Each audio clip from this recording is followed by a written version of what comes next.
Chicken soup বানাবার জন্য আমি ঘি ব্যবহার করছি, তোমরা চাইলে তেল কিংবা বাটার দিয়েও বানাতে পারো। চিকেনটা দিয়ে দেবো ঘিয়ের মধ্যে,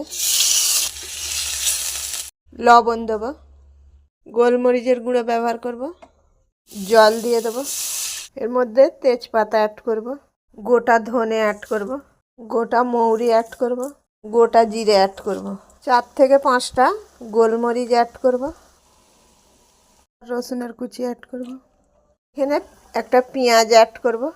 এটাকে আমি 10 মিনিট মতন সেদ্ধ হতে দেবো। চলুন সবজিগুলোকে রেডি করে নিই।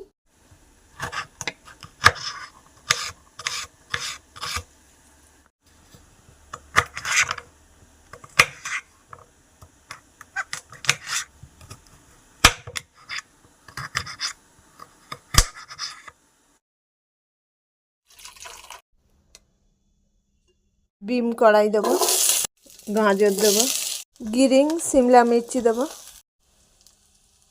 ধনে পাতার আমি ডাঁটিগুলো ব্যবহার করব, কিছুটা বাঁধাকপি অ্যাড করব, যেগুলো লবণ দিয়ে একটু ভেজে নেব, চিকেন জুসটা দিয়ে দেবো,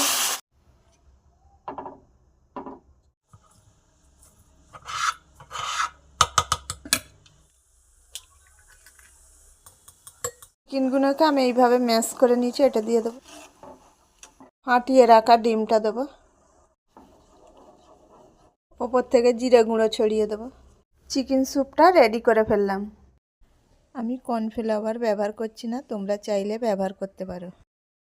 এই রেসিপিটা ভালো লাগলে অবশ্যই একটা লাইক, শেয়ার, কমেন্ট করো।